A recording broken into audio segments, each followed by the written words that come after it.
Welcome to this episode of Locked In. In this episode, we're doing the next part in my series of turning my gravel bike into a 90s mountain bike.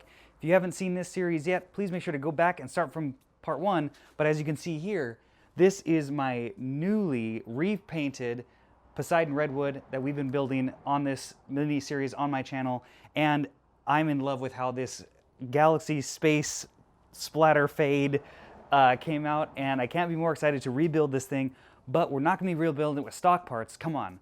We have to rebuild it with something a little bit different and a little cooler. I reached out to this company and they responded and sent me a set of parts to make the bike more fun. And it's from the company called Fun with 2 N's. So that's going to be what I'm going to be putting on this bike today. So they sent me a set of parts and we're going to start with the handlebar setup. This is their 75 millimeter, so a little bit shorter than the stock stem on the Poseidon Redwood. I also did get a 55 millimeter stem for them, like you guys suggested, to try out the different handling that they both offer. So I'm going to be doing a separate video on what I think going that much shorter on a stem later down the line.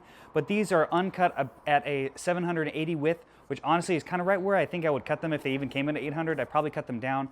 And in comparison, the stock handlebars that I got from Poseidon are 730. So these are going to be a little bit wider. So going a little bit shorter on the stem is why I picked the 75 mil. So it'd be similar to what I was riding.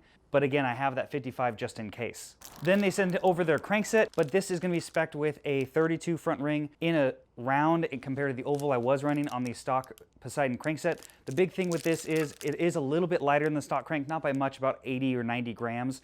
But the main thing is it has a spindle built into the unit so that it uses an external style bottom bracket. I prefer those over the cartridge bearing that the stock unit uses for this bike. So this is going to be something that's going to drop a little bit of weight on the bike, but hopefully increase the stiffness in the bottom bracket by a little bit as well. And they sent me a black set of grips.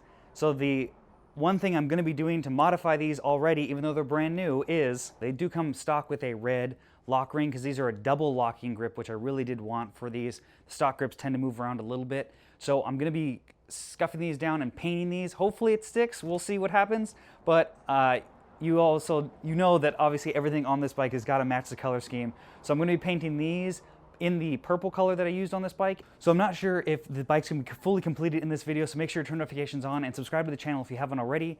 I should have everything that I need, but as most of you know who've built bikes, there's always some things that you run into. The only other modification I've made to this since you've seen it is I did go with a taller headset cap. This is kind of my little hack, if you want to call it that, for when you need to run a spacer under your bike. If it has a really short headset cap, just get a taller one so then it can look not slammed, but I think it looks aesthetically more pleasing running no spacers under your stem. And I probably will need to chop off the top of this steer tube. I don't have a hacksaw or any way to do it, so that may or may not delay the bike being complete, or I'll just run it with obviously the chimney stack still on there and then cut it down later. The other modification that hopefully I'll have time to do today when putting this together is switching those lever arms on my TRP HYRD brake calipers. Like I had mentioned to you, I want to swap the shorter lever arm to the rear caliper for a little better bite. But let's get started and see how much we get done.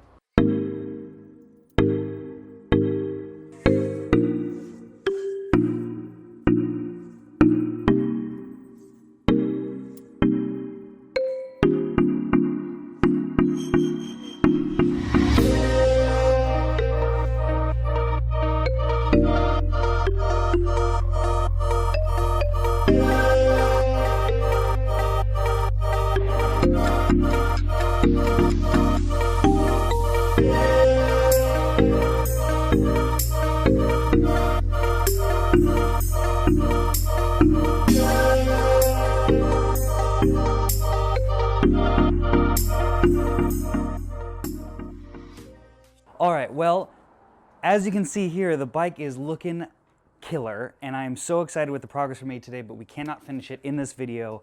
But I'll be giving you a little bit of a teaser of what's going to happen in the next video. So I wasn't able to get the brakes done. I apparently need a 1.5 millimeter Allen wrench, which I do not own. And by the time I go to the store, it's going to be dark. So this is where we're going to end the video for today. So basically what we got installed is the Fun 75 millimeter stem and their carbon bars with their grips. I color coded them to purple like I had mentioned before, and color coded the Granite Design RCX tool holder in the blue, and I even freaking splatter painted my Brighton front mount. So it is all color coordinated up in here, but everything else came together great and installed very easily. The crankset went on without a hitch. So everything's run on this minus brake, so we can't take it out for a ride, but I'm really excited with how this looks. And basically, since I wasn't able to get this done, I'm going to be telling you what's going to happen in the next part video. I did get a dropper post, like I had mentioned, from TransX in my world's fastest dropper install video that hopefully you've seen. So I'll then be installing my dropper seat post from TransX. This is the Kitsuma 90mm drop externally routed dropper. I believe they offer this in internal as well, and multiple different sizes, so I'll put a link for that in the description below. But this bad boy and the brakes will be installed in the next video. This is just basically short enough to work for this frame set. I'll have a few millimeters left underneath the seat post here, so I'll be able to get my proper saddle height. And I'm really excited to basically, hopefully at that point, finish this project. But let me show you something I want to just try real quick.